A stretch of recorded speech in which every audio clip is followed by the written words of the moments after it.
정성을 다하는 국민의 방송 KBS 주진우 라이브. 그냥 그렇다고요.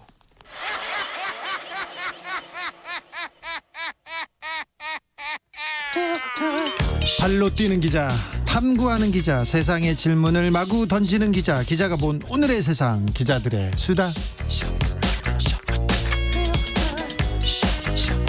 라이브 기자실을 찾은 오늘의 기자는 진실탐사그룹 셜록의 이명선 기자입니다. 안녕하세요. 네, 안녕하세요. 셜록의 이명선입니다. 네, 오랜만에 뵙니다. 네, 4개월 만입니다. 그동안 잘 계셨어요? 네, 잘 지냈습니다. 아까 제가 기자들이 사흘하고 나흘을 구분 못한다면서 사흘, 3일을 사흘이고 나흘을 아라비아 숫자 사흘 이렇게 썼어요. 기사에다가.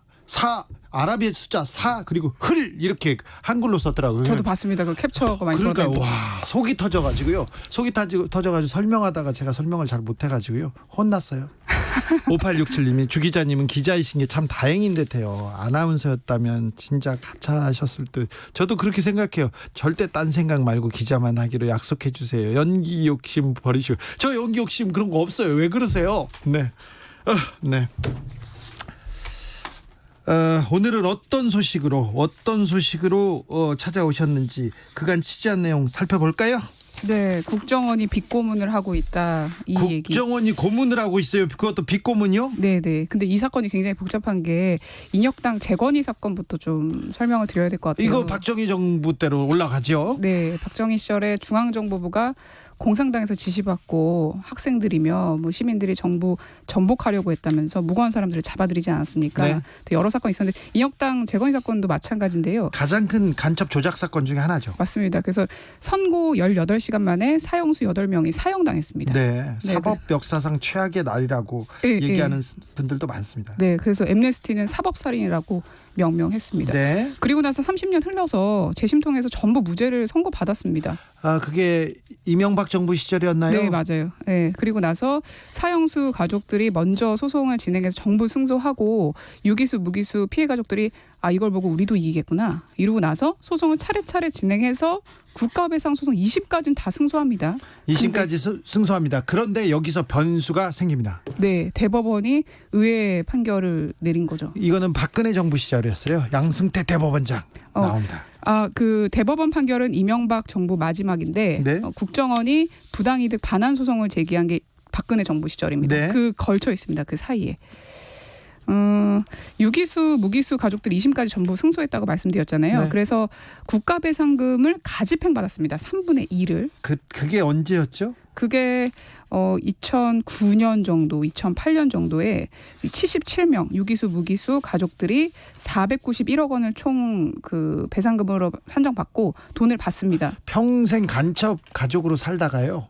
이제 약간 억울함을 약간 금전적인 보상으로 이렇게 달랠 수 있었다 이렇게 생각했어요. 그래서 그 가족들이 인혁당 그 사건을 도와준 사람들을 불러다가 밥을 샀어요. 그래서 저도 저기 종로에 있는 중국집에 가가지고 짜장면 얻어 먹었거든요. 탕수육도 먹었어요. 네. 그때 이제 좀 한을 좀 달래겠다 이렇게 하고 눈물을 닦던 어머니들, 아버지들이 기억이 납니다. 근데 근데 이분들이 실제로 그래도 좋은 일 많이 하셨습니다. 네. 뭐 재단도 세우고 그랬는데 근데 2011년에 반전이 일어났는데 대법원이 이자 계산이 좀 과하게 된 것 같다. 네. 받은 국가배상금을 일부 토해내라. 일부가 거의 절반 정도 됐어요. 엄청 큰 금액을 토해내라고 했습니다. 네. 280억 원 정도만 인정을 한 겁니다. 그걸로 한 200억 정도 줄은 거잖아요. 그렇죠. 490억에서 280억 인정했으니까 절반도 넘는 액수를 돈을 줘놓고 너무 많이 준 것 같아. 그래서 도로 토해내 이렇게 네네. 얘기한 거잖아요. 네, 맞습니다. 근데 좀 근거가 뒤에서 말씀드리겠지만 되게 애매해요. 너무 오래전 일이다. 불법 행위가 있었던 날부터 너무 오래돼서 통화 가치도 변했고 하니까 변론 종결일로 맞춰서 2009년부터 이자 계산하자. 뭐 이상하게 계산 방법을 바꿉니다. 그러면서 엄청나게 돈이 줄어든 겁니다. 네. 근데 박근혜 정부 들어서고 나서 국정원 오늘 사실상 가해자잖아요. 중앙정보부의 가해자죠. 네. 후신이잖아요. 네. 그러면서 아니 왜 돈 토해내지 않냐라고 하면서 부당이득 반환 소송을 제기를 합니다. 아니 그런데 그 피해자들은 그간 굉장히 어렵게 살았잖아요. 그래서 집을 사거나 아니면 빚을 갚거나 그래서 돈을 다 써버린 사람들이 많았어요. 맞습니다. 그래서 국정원에서 돈을 내놓으라니까 하는데 이자가 비싸요 또. 그렇죠. 이자가 거의 20% 연 20% 저는 이게 상상이 안 되는 그 이율인데 네. 그래서 일부 또 갚으신 분들이 있어요. 왜냐하면 이걸 개인을 상대로 쓴 거거든요. 국정원이. 네. 단체 행동을 하지 못하게 하려는 건지 뭔지 모르는데 그래서 일부가 겁이 나서 갚았고 일부 가족은 너무 억울하니까 예. 자기 목숨값이니까 차마 가해자의 국정원에게 줄 수 없어서 버텼는데 집을 경매에 붙입니다. 국정원에서요? 네, 그래서 간첩을 집이 조작하고. 실제로 경매로 넘어간 가구가 있고 예. 새 가구는 집이 지금 경매 곧 팔릴 위기에 있습니다. 아까 지연 이자가 너무 과하다면서 주지 않은 이율이 5%인데 예. 근데 부당이득 반환송에서 국정원이 이기면서 그때 산정된 게 연 20% 이자를 붙여서 4배 이자가 차이가 나잖아요. 20%요. 네. 네, 사채업자도 아니고. 네. 그래서 지금 이건 사채업자라고밖에 볼 수 없네요. 네, 반환금 몸집이 엄청나게 불어난 상태입니다. 최근에 국정원이 강제 경매에 돌입한 거죠. 네, 최근은 아니고 꽤 됐습니다. 한 3, 4년 전부터 그 경매 시기도 다 다르고 경매가 계속 유예되다가 대구에서 먼저 경매가 넘어가게 된 겁니다. 근데 이거 대법원 판결부터가 다 이상했어요. 그 당시에 진보 언론에서도 이 대법원 판결이 너무 이상한 지점이 많다. 네, 많았죠. 네, 파기 환송을 했더라면 좀 덜 억울했을 텐데 파기 자판을 합니다. 그러니까 이제 스스로 대법원이 그 2심 판결을 뒤집는 거죠. 그것도 이례적인데다가 그다음에 이자 계산을 바꾸려면 대법관들이 다 모여서 그 이 판례를 바꿔야 될지 논의를 해야 되는데 또 그런 것도 하지도 않았어요. 그렇기 때문에 그 당시에도 굉장히 말이 많았습니다. 사법농단 뭐 생각하시는 분들 있지 않습니까? 네. 이 부분에도 그런 농단이 있었으리라고 충분히 짐작할 만합니다. 네, 그래서 좀 의문이어가지고 그때 대법관한테 연락도 해봤습니다. 예, 찾아도 그랬더니, 가보고. 예. 그랬더니 그 신영철 대법관 전 대법관하고 신영철. 이제, 네. 얘기를 해봤는데 다시 오늘 좀 메일을 뒤져보니까 좀 저로서는 좀 납득이 안 되는 말씀을 하셨습니다. 인권 침해에 대해서 금전 배상을 할 때 어느 정도 금액이 적당한지 누구도 알 수 없지 않냐. 전쟁에 나가서 사망이나 부상당한 유공자들에 대해서도 그 희생에 합당한 보상을 못하고 있는 현실을 고려해야 되는 거 아니냐. 이러면서 판결을 평정심 가지고 다시 읽어보라라고 말씀하시더라고요. 신영철 전 대법관이요. 네, 네. 그렇게 해서 그 당시에도 좀 의문이었는데 네. 그렇게 답변하셨습니다. 그분 판결을 그 자세히 읽어보면요, 막 화가 나고요. 법이 이러면 안 된다 이런 생각을 저는 많이 했습니다. 그런 상황입니다. 예. 돌려줘야 되는 돈이 총 얼마일까 궁금해하시는 얼마나 분들이 돼요? 얼마나 또 많은 분들이 이렇게 빚더미에 지금 그 앉아 있습니까? 이게 무기징역도 있고 워낙 그 형이 다양하기 때문에 상황이 다르지만 무기징역을 받은 피해자 선생님 기준을 말씀드리면 숨만 쉬어도 매일 이자가 37만 7,700원씩 늘어납니다. 아이고.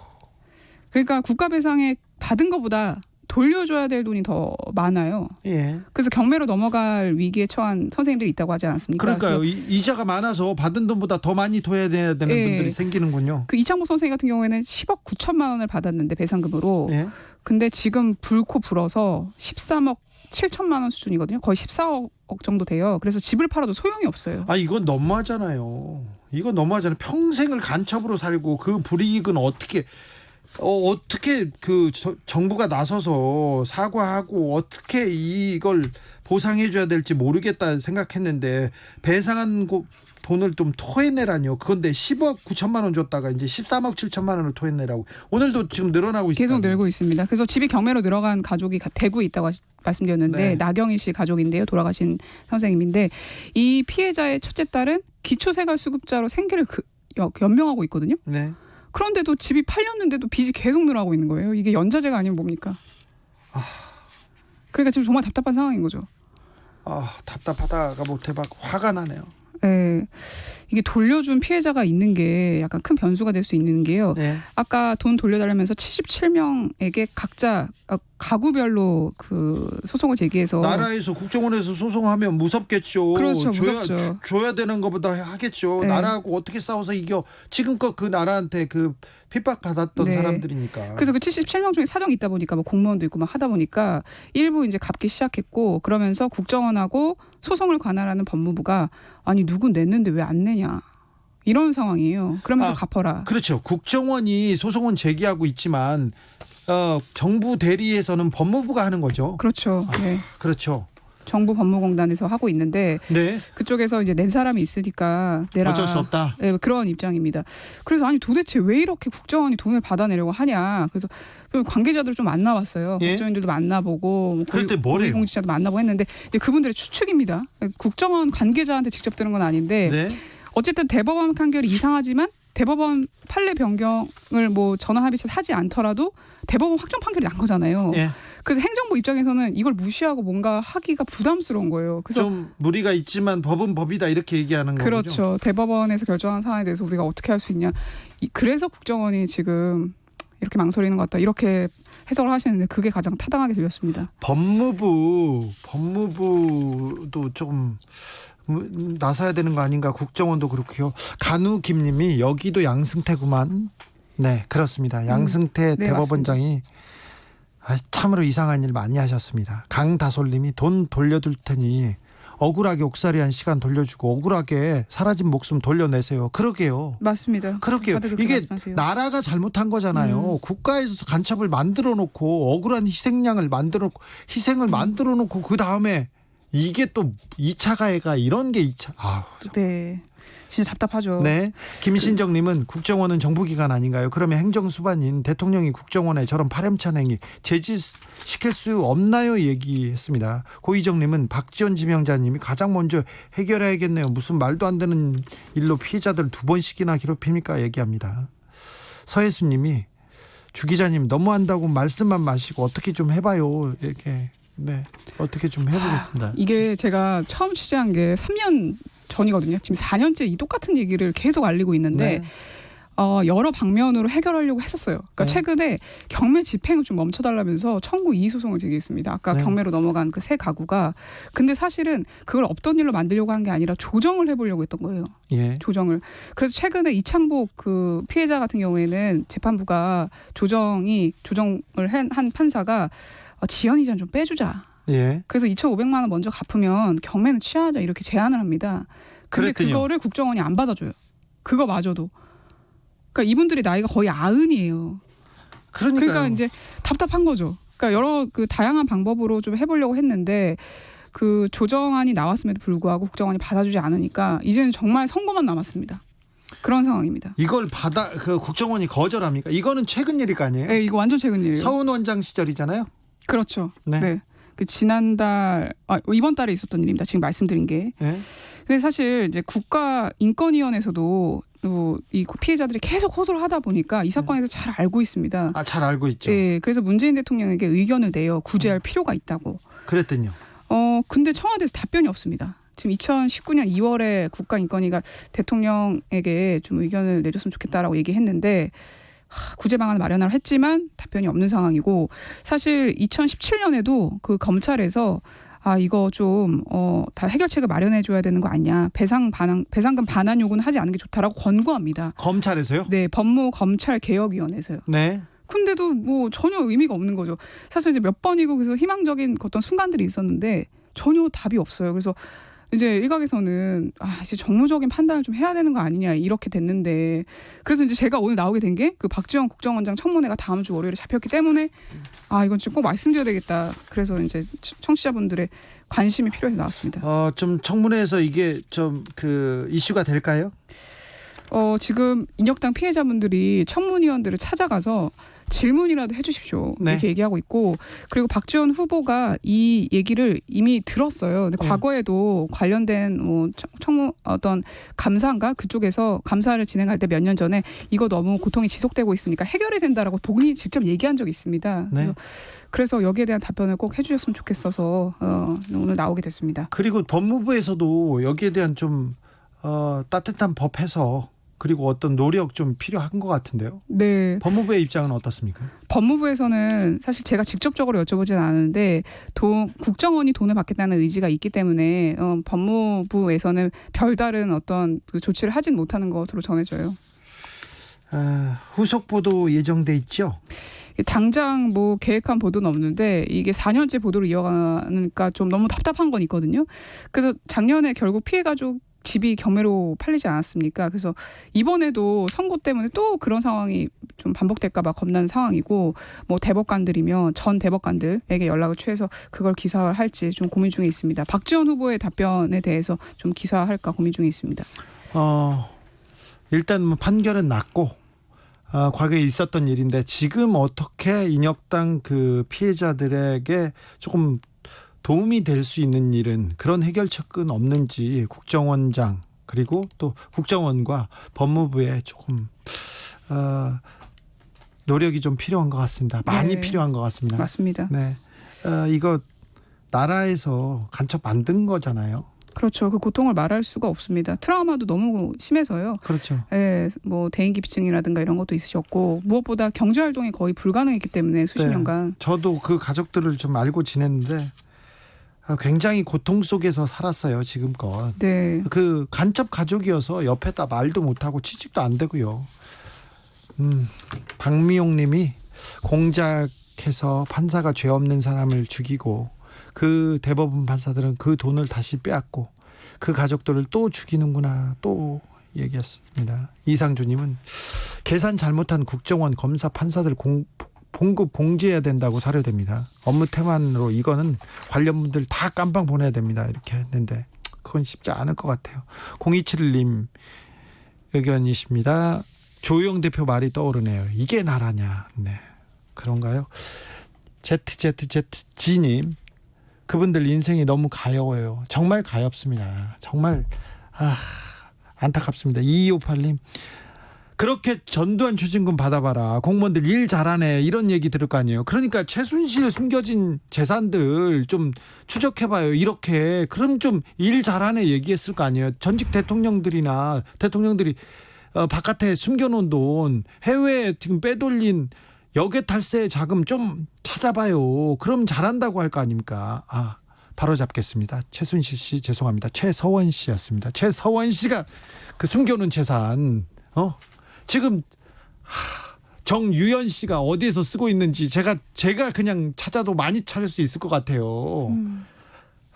사실 그 아까 양승태 대법원장 말씀하셨는데 네. 그때 정말 이해할 수 없는 판결들이 많았잖아요. 네. 사실 이 취재를 시작한 게 처음에는 이게 아니었어요. 국가폭력 피해자가 국가배상금을 청구할 수 있는 소멸시효를 3년에서 6개월로 갑자기 축소시켰거든요. 그것도 근거 없이 그렇죠. 기억하실 겁니다. 네. 네.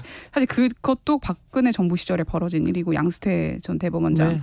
그 시절이었는데 모종의 합의와 모종의 협의가 있었어요. 그래서 갑자기 공소시효를 줄여놨어요. 네, 그래서 배상금을 못 받으신 분들이 실제로 존재했고 인터뷰도 했는데요. 그러다가 인혁당 재건이 사건 피해자 얘기를 듣게 되고 아니 집을 경매에 넘기게 하는 건 좀 아니지 않냐 그러면서 먼저 기사하게 됐습니다. 네, 제가 그 탐사보도 프로 진행할 때 이 내용 가지고 몇 번 다뤘었는데요. 아직도 나아지지 않고 더 상황은 악화됐다니 좀 가슴이 아픕니다. 3432님 분통이 터져서 운전을 할 수가 없네요. 제발 힘을 모아주세요.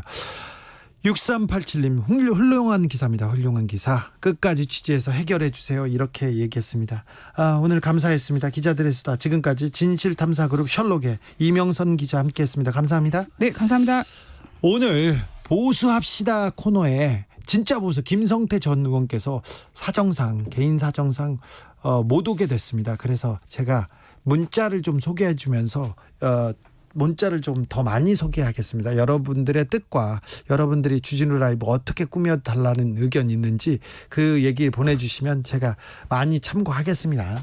최수진 님이 오늘 저녁에는 감자전 해먹을 거예요. 네, 좋은 생각입니다. 제가 주진우 라이브를 위해서 뭘 할까 그런데 감자전 해먹을 거예요. 예, 알겠습니다. 훌륭하십니다. 김양수님 비 오는 거리가 좋아서 퇴근을 하는데 버스 타고 돌아가고 싶어요. 비 오는 날도 좋네요. 오, 김양수님은 참 로맨틱하다. 비 오는 수요일 날 이렇게 그렇죠. 비가 오면 저는 막 돌아다니는 일을 하잖아요. 기자가 취재가 많고 약속이 막 10개 넘으니까. 그래서 비 오는 날 굉장히 안 좋았는데요. 어느 날부터 이렇게 비 오는 날도 좋구나 이런 생각을 하게 됐어요. 얼마 안 됐습니다. 그러니까 어떻게 보느냐에 따라서 좀 세상은 완전히 다른 빛깔을 갖고 있습니다.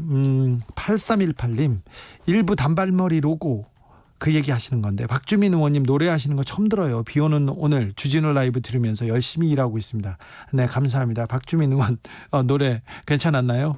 네, 민폐는 아니지 걱정입니다.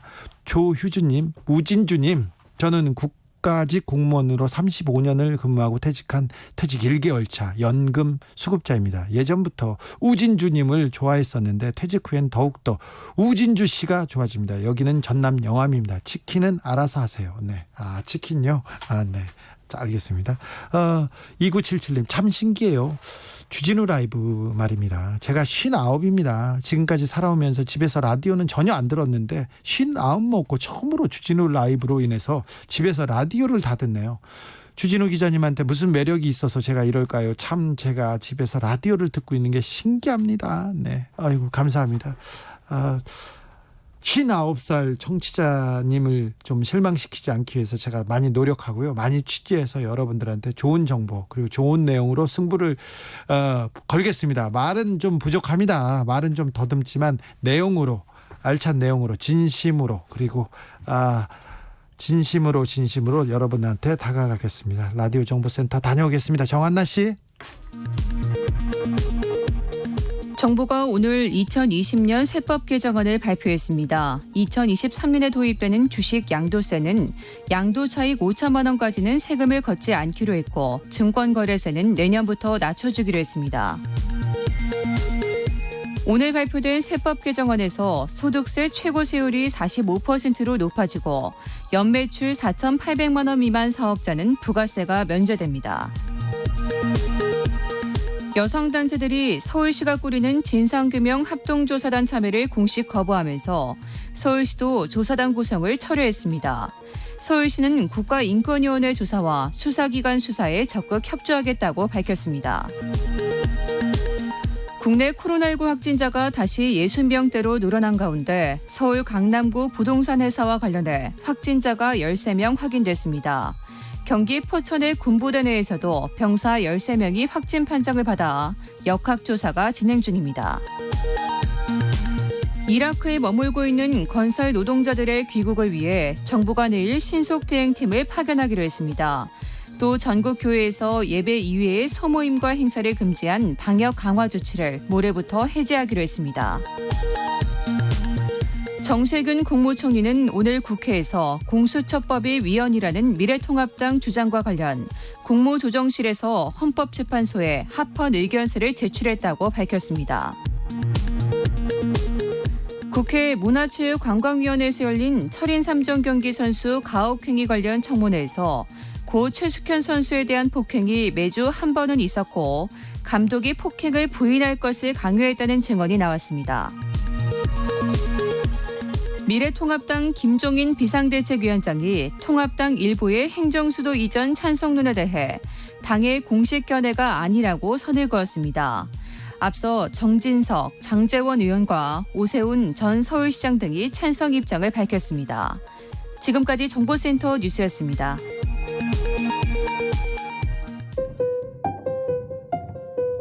정치 피로, 사건 사고로 인한 피로, 고달픈 일상에서 오는 피로. 오늘 시사하셨습니까? 경험해보세요. 들은 날과 안 들은 날의 차이. 여러분의 피로를 날려줄 저녁 한 끼 시사. 추진우 라이브.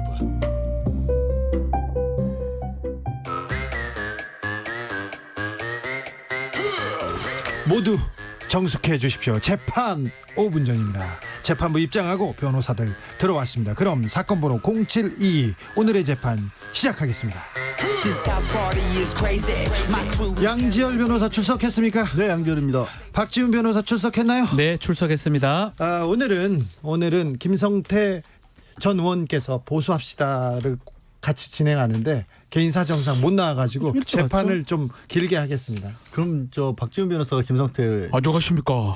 김성태입니다. 사실상 제가 못 나왔죠. 네. 아, 이건 딴 사람 같아. 딴 사람 같아. 누구 같죠 저게? 사실상 그게. 죄송해요. 네.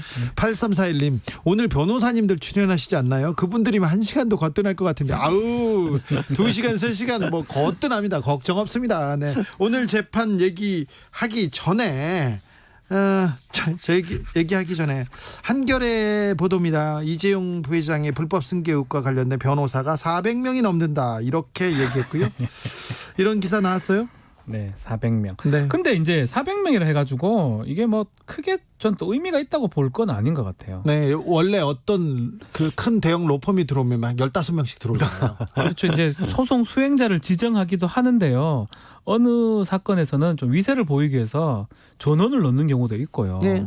뭐 그렇게 하다 보니까 선임서가 많이 들어간 것 같아요. 그러니까 실제로 변호사가 많은 건 사실인데 뭐 400명 전원이 다 이렇게 변호하는 건 아니고 예전에 영화에서 그런 본 적 있을 겁니다. 아마 변호인이라는 영화에서 그 당시 노무현 마지막으로 대통령 변론할 때 많은 변호사들이 선임결 넣어서 이제 했던 거 있거든요. 네. 그거랑은 뭐 취지는 같다고 보기는 어렵겠죠. 지금 그러니까 상황이. 이제 보통 이제 로펌이라고 하는 대형 법무법인에 들어가면 사건을 맡으면 그 어느 정도 위세를 보이기 위해서 그리고 의뢰인으로부터 이제 일을 열심히 하고 있다는 걸 보여주기 위해서라도 예를 들어 형사 사건을 전담하는 팀이 8명이다 그러면 보통은 1명, 2명 넣을 걸 8명 다 쓰는 경우들이 있어요. 그리고 원로 이름들 꼭 넣어주죠. 그렇죠. 전관급이라고 네, 하는 사람들의 네. 이름을 꼭 넣는데 그런데 사실 한겨레가 이 보도한 기사에서 눈에 띄는 부분은 있긴 해요. 예. 뭐냐면 한겨레의 의혹제기죠. 뭐 확인된 건 아니고 의혹제기는 뭐냐.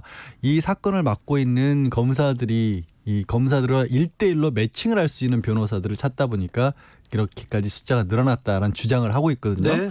근데 실제 법조계에서 이런 일이 아주 없진 않아요. 네. 그러니까 누가 어떤 사건을 맡았다고 하면 그 사람들과 가까운 사람들을 어떻게든 찾아내서 이름이라도 걸려고 하는 시도들을 하는 경우는 있어요. 삼성이 그랬는지 안 했는지 저는 몰라요. 네, 그건 알 수가 뭘 알 없죠. 수가 없는데 그래서 가끔 그런 불로소득을 즐기는 변호사들도 있긴 합니다. 네, 그렇습니다. 현실이에요, 그거는. 저도 뭐 이거는 그냥 제가 고백 아닌 고백을 하면 그런 제안을 받기도 해요. 제가 아니고 소개 누구를 좀 해달라라고. 네.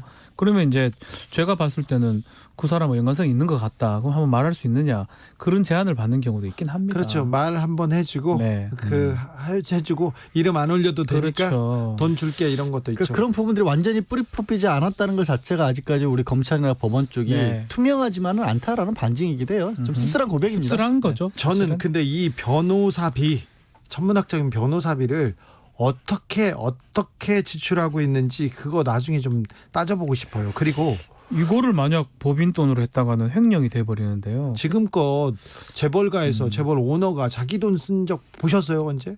근데 진짜 중요한 게 못 봤어요. 지금 이재용 부회장 같은 경우가 특히 이제 국정농단 사건 같은 경우에는 문제가 됐던 게 뇌물을 준 게 문제지만 사실은 더 큰 거는 뇌물을 주기 위해서 회사 돈을 썼다라는 게 범죄는 그렇죠. 더 큰 거거든요. 범죄. 뇌물 왜 회사 돈으로 뇌물을 줬어? 자기 이익을 위해서. 그러니까 뇌물 공여죄 자체는 법제형 자체가 얼마 안 돼요. 네. 근데 그 돈을 주기 위해서 회사 돈을 꺼낸 게 그게 센 거거든요. 그렇죠. 일반적으로 이 부분을 놓치시는데 근데 그걸 해결하기 위해서 또 회사 돈을 끌어다 썼으면 그렇죠. 이게 이상해지는 거거든요. 구조가. 아니 근데 지금 우리 재벌가는 항상 그렇게 움직였으니까 이 부분도 조금 주목해야 되고요. 그리고 이 변호사들한테 이렇게 무리하게 돈을 무리하다고 생각할 수는 없죠. 이분들은 뭐 수조대 부자들이니까. 그런데 준법감시위원회에서는 이 부분을 어떻게 보고 있을지 사실 준법감시위원회가 이런 데서 한마디씩 해야 되는 거거든요.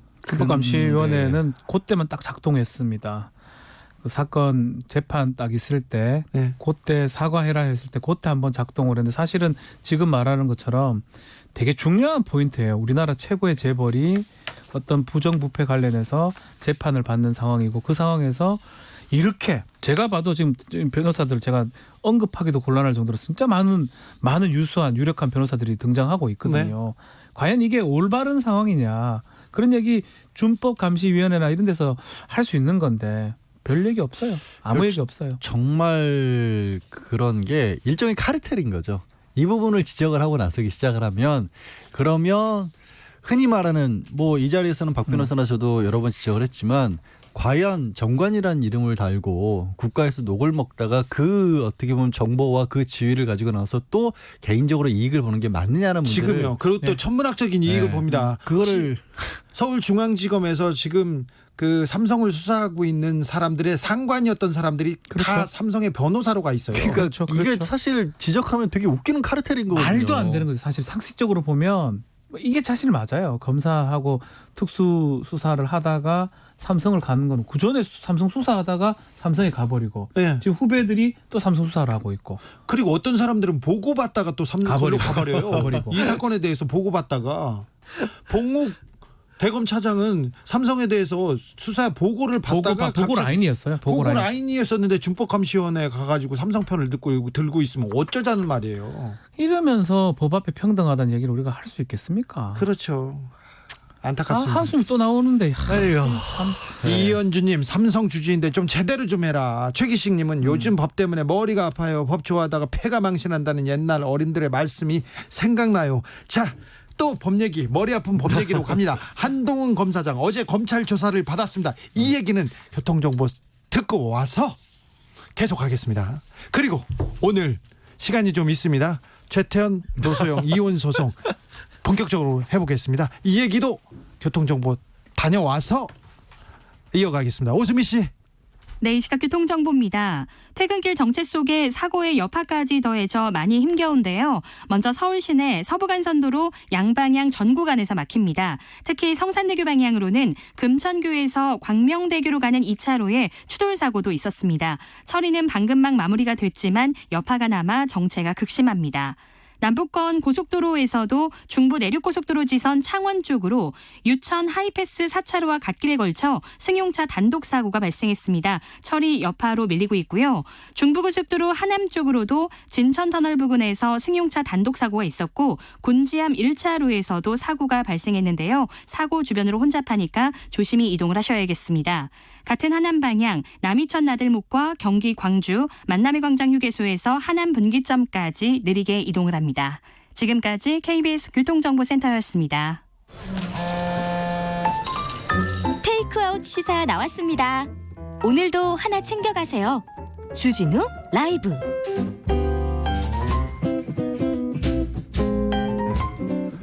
네. 검언 유착 의혹 사건 살펴보겠습니다. 한동훈 검사장이 어제 검찰 조사를 받았습니다. 어제 검찰 조사 받기 전에 이동재 변호사 측에서 주진우 변호사 아유, 기분이 어때요 항상? 기분 나쁘죠. 계속 물어봐요. 왜 주진우 씨가 왜 저런 것까지 하시냐고. 그래요? 제가 그분 아니라고 제가. 돈 많이 버는 분은 따로 있다고. 네. 녹취록을 공개했어요. 근데 그 녹취록에 이동재 전 기자와 한동훈 검사장의 여러 이야기가 나옵니다. 이 녹취록 어떻게 보셨습니까, 양재열 변호사님? 일단 뭐 이제 언론에서 많이들 이제 구체적인 어떤 자세한 내용을 가지고 많이 따지는데요. 저는 그냥 큰 그림에서 자, 상황을 한번 생각해 보자고요. 관할이 아닙니다. 부산고검의 차장검사예요. 네. 그리고 윤석열 총장이 지방검찰청 순시하는 길에 검찰 출입하는 기자들 되게 바빠요. 검찰 출입 기자 둘이 굳이 부산까지 따라가서 1박을 해가면서 별도로 만납니다. 그리고 유시민이라고는 굉장히 어떻게 보면 대중적이고 뭐 진보 진영 내에서 영향력이 있는 분에 관한 얘기를 하는데 네. 그러면서 또 뭐 법무부 장관에 대해서도 일개 장관 어쩌니 하는 얘기들을 서슴없이 해요. 네. 그리고 그 얘기 저번에 얘기했던 것처럼이란 얘기도 하고 있고 또 중간에 유시민 이사장 얘기를 기왕 했으니까 유시민 이사장에 관한 언론의 보도 나온 거 정도 강연 의혹이 있다. 강연에서 고액의 강연료를 받은 의혹이 있다. 이런 정도 얘기를 듣고 검사장이라는 사람은 이게 다 자기가 이미 이제 스스로 불기 시작했다라는 식의 어떤 선입견을 드러내는 발언들도 해요. 그런 얘기들을 서슴지 않고 할 수 있는 기자와 검찰은 얼마나 가까운 사이인가. 그리고 저기 한동훈 검사장이 검사장이에요. 그리고 반부패 부장 옛날 같으면 대검 중수부장이 진짜 엄청 어마어마한 그 중요한 자리에 있는 그 높은 고위 간부인데 이제 6년 차 기자랑 예. 그런 얘기를 하고 있었다는 게 사실 되게 좀 찜찜한 자리인 거예요. 전 좀 이해가 안 되더라고요. 두 가지라고 생각이 들어요. 이동재 전 기자랑 친분 관계가 상당히 있었다라는 건 녹취 내용만 보면 알 수가 있는 거고요.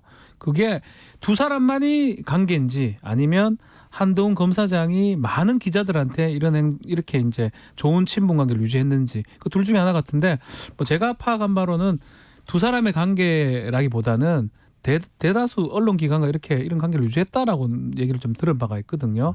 그래서 뭐 정확하게 알 수는 없지만 어쨌든 이 녹취록의 상황을 봤을 때는 한 번에 일어났던 일은 절대 아니고요. 이전에 있었다고 하는 걸 봤을 때는 최소한 몇 번을 더 만났고 녹음 자료는 그날 녹음됐던 내용으로 보입니다. 그것도 녹음하는 것 자체가 좀 이해가 안 되더라고요. 그 녹음을 왜 했는지는 정말 알 수가 없죠. 왜 자기 발목을 찍는 그게 자기 발목이라고 생각을 안 하고 그게 자기 월종의 어떤 보장 수단이라고 보험이라고 생각. 흔히 하는 보험이라고 생각할 수도 있고 그리고 나서 이제 편지 얘기가 나오죠. 예. 네, 편지를 본인이 썼다고 했는데 그 이후에 편지를 사실은 쓴 거예요. 이 시점으로 보면. 네. 그러니까 뭔가 일종의 컨펌을 확인을 받은 거 아닌가 이렇게 해도 되는 것 같다라는 그런 것도 있고 근데 이것만 가지고 사실 뭐 단정적으로 뭐가 이루어졌다고 말 못해요. 그렇죠. 이 녹취록만 가지고는 공모 관계가 애매해요. 이제 시작이야 시작. 실제로 이거거든요. 그건 해볼만 하다. 그리고 뭐 한두 개 걸리면 된다.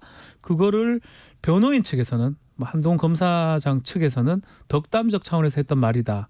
그 말도 일리가 있고요. 그래요. 예, 그렇게 볼 수 있죠. 맞아요. 그건 또 수사팀 입장에서는 조금 더 공모의 어떤 냄새 나지 않느냐 그렇게 할 수 있는데 하나 우리 확실한 거가 있습니다. 확실한 게요? 영장이 났잖아요. 예.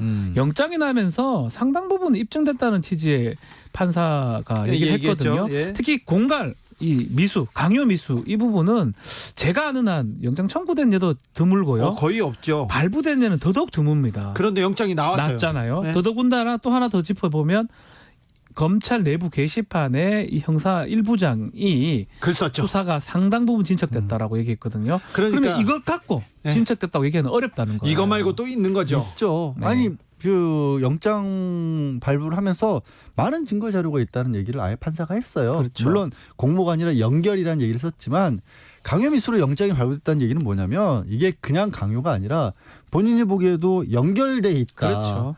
그러니까 이게 법정형 5년 이하짜리 사건이 아니다. 그러니까 법정형이라고 하는 게 강요라고 하는 게 누가 어떻게 했느냐에 따라서 예를 들어 제가 뭐 박 변호사에게 무슨 뭘 좀 겁을 줬다 이런 거랑 검사장이 뒤에 있다라고 하는 거랑은 갑자기 또, 양재열 변호사 저를 겁주면 저는 하나도 안 무섭거든요. 그 뒤에 누가 검사장이 있다고 소름이 확 끼칩니다. 그렇죠. 달라지죠. 올 뻔했어요 제가. 그렇게 끼치는 것 같지는 않습니다. 표정을 보니까. 네. 방송에 연기를 하고 그래요. 왜? 네. 방송에.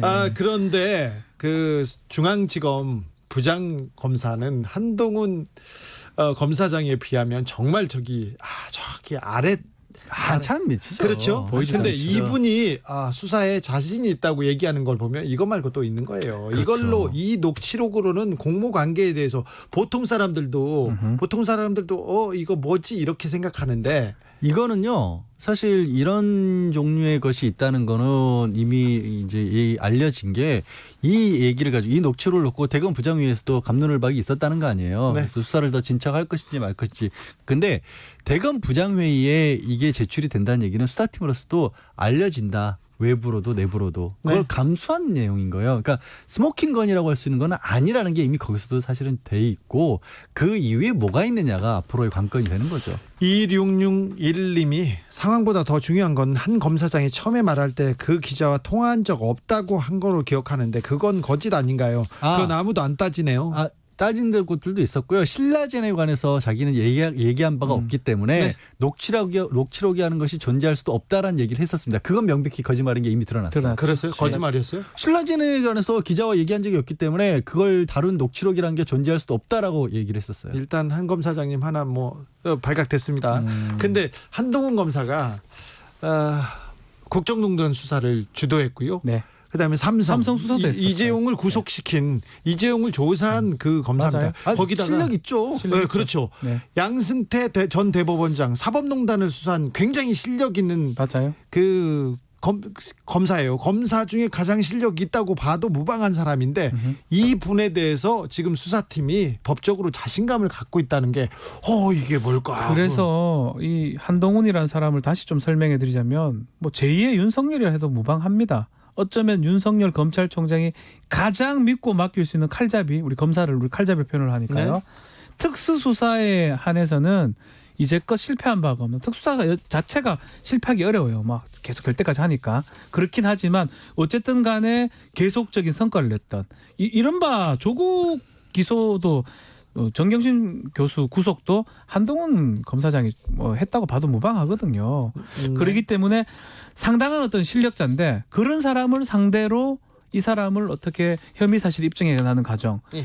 또 이 부장검사나 형사 일부에서는 다 알고 있거든요. 중앙지검에서는. 네. 그러니까 섣불리 뭘 갖고 하지는 않을 겁니다. 네. 확실한 증거를 갖고 접근할 것 같습니다. 근데 이제 검찰이 실력이 있다라는 것은 법 기술과 관련된 실력이죠. 수사와 관련된 부분이고 어떤 상황 판단이라든가 세상의 전체적인 흐름이라든가 이런 것에 관해서까지 그렇죠. 전문적인 식견이 있다고 보기는 어려운데 그렇지 않습니다. 가끔 그 부분을 착각하는 것 같아요. 그렇죠. 이 녹취록에서 그 내용이 나와요. 그러니까 공정이나 불공정에 관한 얘기를 하거나 이럴 때 보면 정말 아니 어떻게 아무리 실력 있는 검사라도 법무부 장관 여당 당대표를 지냈던 분에게 일개 장관이라는 표현을 쓴다는 것 자체가 검사들이 참 어떤 생각들을 하고 사는지 좀 참 씁쓸해요. 답답합니다. 저 같은 경우도 그렇지만 뭐 나라님도 사석에서 욕을 할 수 있지요. 뭐 네. 그럴 수도 있고 그걸 갖고 뭐 왈가왈부하게 그렇지만 그래도 사실은 직속상관이에요. 되게 높은 사람이에요. 차장검사면요. 그 사람이 자신의 검찰총장 그다음 법무부 장관 상관에 대해서 어떤 일개 기자한테 진짜 기자는 일개 기자 해도 돼요. 네. 앞에 있는 2개죠. 2명 왔으니까 2개 기자들한테 자신의 직속 상관을 1개 장관이 뽀샵질이나 하고 이렇게 표현하는 게 이게 우리가 이해할 수 있는 부분입니까? 검사들 그렇잖아요, 사실. 자, 이런 얘기하잖아요. 영화 네. 보면 막 내가 대한민국 검사인데 못 쩌라고요. 이런 생각이 듭니다. 네. 이쯤 하겠습니다. 검사들이 그런 인식이 좀 있습니다. 그래서 검사한테 오면 대통령이든 뭐 장관이든 뭐 다 내 밑에 있으면 이 철제 의자 앉으면 그렇죠. 당신은 피의자고 다 내 칼에 어떻게 죽을지만 생각하면 돼. 그 뭐 이런 마음이 있다라는 게 가장 문제인 것 같아요. 그렇습니다. 이 문제는 계속 저희가 또 주목해서 보고요. 다시 다른 주제로 넘어가겠습니다. 드디어 최태원 SK그룹 회장과 노소영 아트센터 나비관장의 이혼 소송권으로 가보겠습니다. 많이 기다리셨습니다. 오늘이 아니죠. 어제 세 번째 재판이 열렸어요. 굉장히 좀 오랫동안 진행됐는데 근데 재판이 비공개로 전환했습니다. 그래서 어떤 내용이 있었는지 모르는데 그래도 우리 변호사님들은 이 재판 어떻게 흘러갈 것이다 다 알고 있지 않습니까? 아마 첫 번째, 두 번째는 뭐 7분, 10분 정도 하고 네. 끝났다 그러고요. 네. 세 번째 재판은 46분이 소요됐다고 합니다. 네. 안에 이제 내용은 저희가 알 수가 없지만 네. 이제 첫 번째, 두 번째는 아마 이혼 의사를 물어봤을 것 같아요. 일단 기본적으로 노소영 관장 측에서 나오는 박지원 변호사 얘기해 저는 주세요. 노소영 측입니다. 네. 일단 정황상 봤을 때는 첫 번째, 두 번째 기일에서는 이혼 의사하고 원하는 바를 아마 물어봤지 않을까. 뭐 이혼한다면 재산 분할, 위자료 액수 네. 그렇게 된 것 같은데 이번에 46분간 한 거는 많은 얘기가 좀 왔을 것 같아요. 조금 많네요. 기네요. 많이 길죠. 네. 이혼 소송에서 이렇게 오래 할 이유는 없거든요. 네. 왜냐하면 이미 서면을 통해서 어느 정도 쌍방이 오갔을 거란 말이에요. 네. 그럼에도 46분 정도 소요됐다는 거는 재산 분할 얘기를 했을 거라고 생각이 듭니다. 이제 본격적으로 네. 재산 얘기를 하기 시작했습니다. 최태원 회장 측 양지열 변호사. 일단 지금 뭐 비공개니까 지금부터 드리는 말씀은 그냥 100% 추측이고요. 저희 네. 추측입니다. 통상적인 이혼 사건에서 액수가 큰 이혼 사건일 경우에는 네. 본론에 들어가면 기싸움을 시작을 하죠. 예. 그 기싸움의 시작이 서로 이제 재산 분할을 하게 되면 각자가 서로 가진 재산에 대해서 목록을 제출합니다. 네. 목록을 제출하면 그 부분에 관해서 서로 이게 맞고 틀리고를 따지기 시작합니다. 그렇죠. 이제 이걸- 지금 동산, 부동산, 네. 미술품, 네. 뭐 가치 있는 보석 이런 거요. 그렇죠. 안에서. 그런 걸 뭐 원래 이제 누가 이거는 뭐 원래 결혼할 전부터 갖고 왔던 거니 아니면 이건 뭐 그렇죠. 결혼할 언제 때 선물을 샀네. 받은 거니 무슨 돈으로 산 거니 그러니까 이건 분할 대상이 되고 이건 안 되고 이런 걸 따지면서 네. 사실은 조금이라도 더 자기 의뢰인을 대표해서 유리한 쪽에 고지를 점령하기 위해서 네. 기싸움을 하는 거거든요. 그래가지고 기싸움을 하면서 남편이 어디에다 숨겨놨어요. 어디에 뭐 있어요. 통장이 있어요. 이런 게 나옵니다. 그렇죠. 그래서 옛날에 노태우 대통령의 비자금이 조금 나왔어요. 조금 아들의 노재현 씨의 이혼 소송에서. 맞습니다. 네. 아주 조금 엉뚱하게도 네. 아주 조금. 홍콩에 많이 있을 텐데 조금 나왔습니다. 하여튼 그런 싸움이 벌어지느라고 조금 길어졌을 것 같고 주로 아마도 우리 노관장 측을 대리하고 있는 박지훈 변호사가 꼬치꼬치 네. 좀 따지지 않았을까 싶습니다. 아마 46분의 대다수 시간을 노관장 측이 저희 측이 썼지 않을까 생각이 들어요. 네. 일단은 쥐어야 될 입장이에요. 어쨌든 저쨌든 간에 최태원 회장 측이 쥐어야 될 입장이고 그렇죠. 그 금액의 다수를 다가는지 알 수가 없지만 네. 그러다 보니까 감정 신청도 했을 겁니다. 네. 뭐 많은 지금 말씀하신 것처럼 미술품이라든지 많은 게 있을 거예요. 네. 그런 감정 신청도 하고 주식 시세하고 다 했을 겁니다. 예. 그걸 하면서 마지막쯤에는 우리 원고 그러니까 뭐 노관장 측이 기여도가 상당히 크다. 예. 그래서 이 재산 증식에 엄청난 기여도가 있기 때문에 최태원 회장으로 분류되어 있던 특유재산을 많이 그 기여도를 인정해서 많이 달라라는 취지의 변론을 했을 것으로 보입니다. 그러면서 가능하면 이제 최태원 회장 측에 조금 아플 수 있는 부분을 좀 찾아내서 건드리려고 애를 좀 썼을 수도 있어요. 네. 그러니까 뭐 비자금까지는 아니더라도 그 재산 같은 경우 뭐 얼마짜리 어디에 있는 거 그것도 원래 당신 거 아니냐. 네. 그건 왜 빼놓고 안 적었느냐. 네, 그렇죠. 뭐 이런 거 있잖아요. 그런 거 지금 네. 뜨거운 기싸움이. 궁금해요. 왜 저 노관장 편 듭니까? 최태원 회장 편 안 드십니까?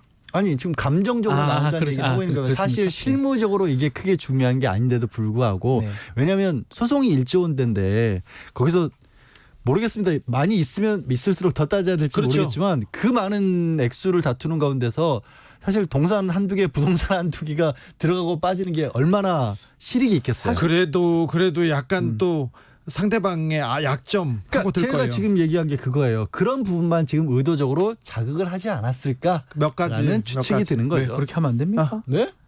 좀 굵직하게 나갑시다. 그러니까 그래서 이것도 알아.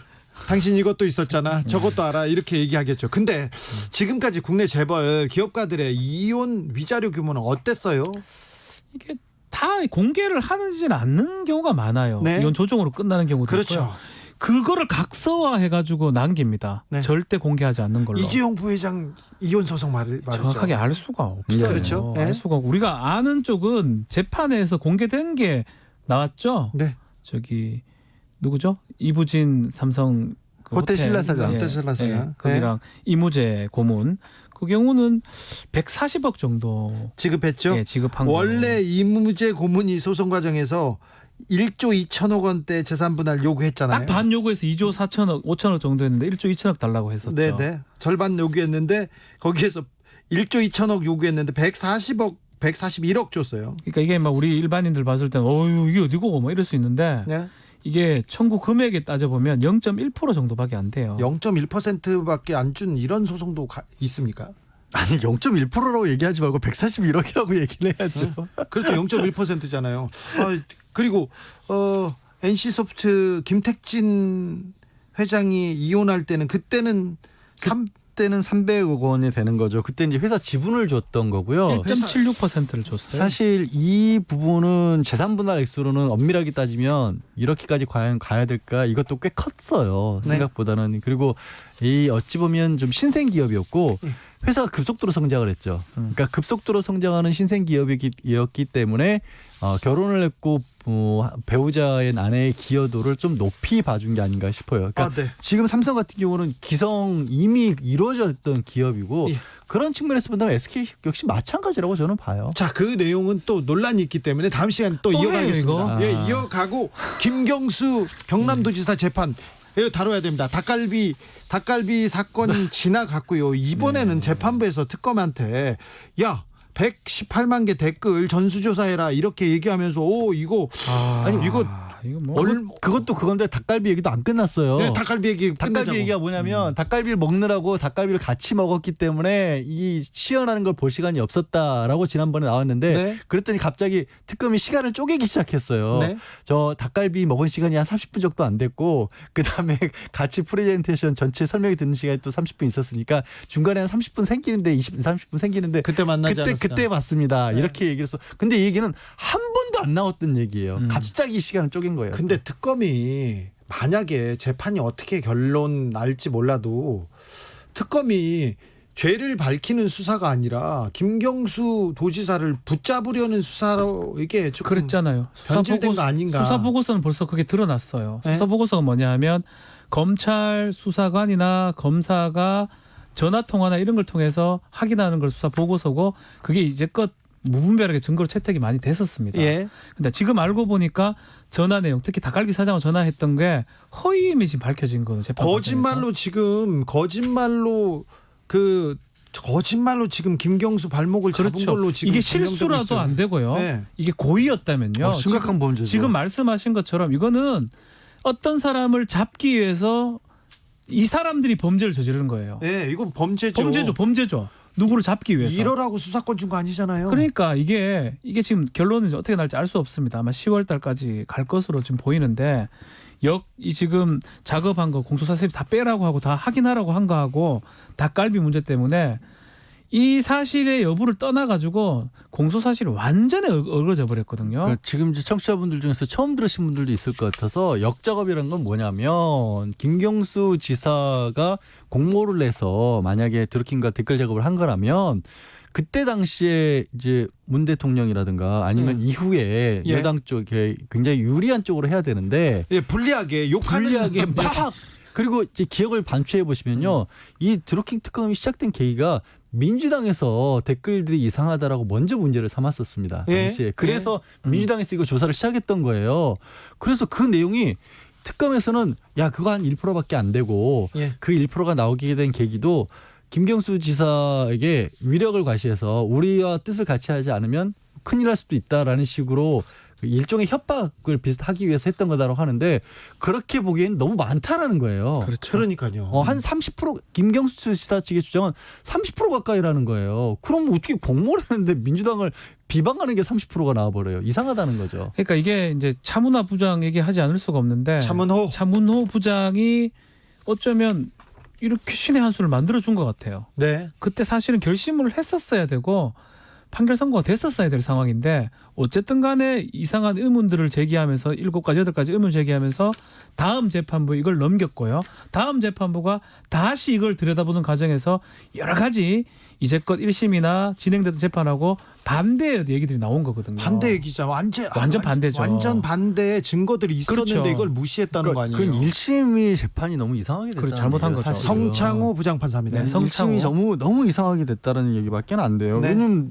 반대 증거 부분이 기간도 문제가 돼요. 2017년 1월 그다음에 5월 이 사이에도 역사겁이 있다는 거는 그러면 그때 와서 킹크랩 시험 보고 닭갈비 같이 먹었다는 사람인데 그때 무슨 역작업을 합니까? 드루킹과 특검에서는 닭갈비를 같이 식당에 가서 먹었다고 했는데 식당에서 먹지 않았다는 증거들이 많았어요. 그때도 그때 드루킹과 드루킹 부인이 문자를 해요. 김경수 지사가 오니까 닭갈비 포장해가지고 이게 하자 서로 이렇게 했던 문자가 있었어요. 근데 재판 과정에서 누락됐습니다.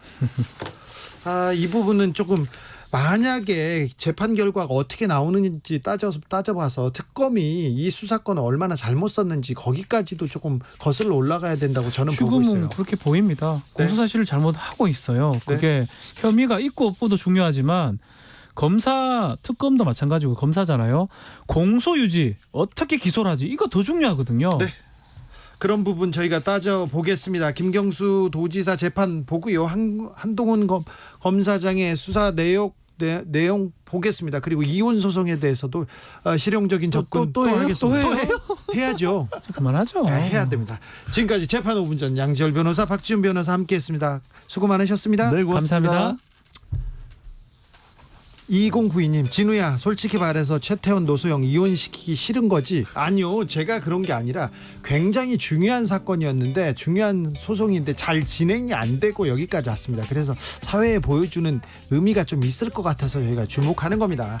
행간에 많은 일들이 숨어 있는데요, 저희가 박지훈 변호사하고 양지열 변호사가 끝까지 파헤쳐 보겠습니다. 3054님, 이재용 부회장은 6조 원 재산 버리고 출간 말레이시아 출신 승려에게 좀 배웠으면 좋겠다. 6조 원의 재산을 버리고 승려가 된 말레이시아의 재벌가 2세가 있습니다. 그분의 인생 저희가 조금 또 다룰 기회가 있을 걸로 보입니다. 이정기님, 검사들은 법조문 학생 때부터 죽어라 외우더니 결국 왜 정부 조직법만 쏙 빼고 배웠을까요? 얘기합니다. 우리보다 더 깊어요.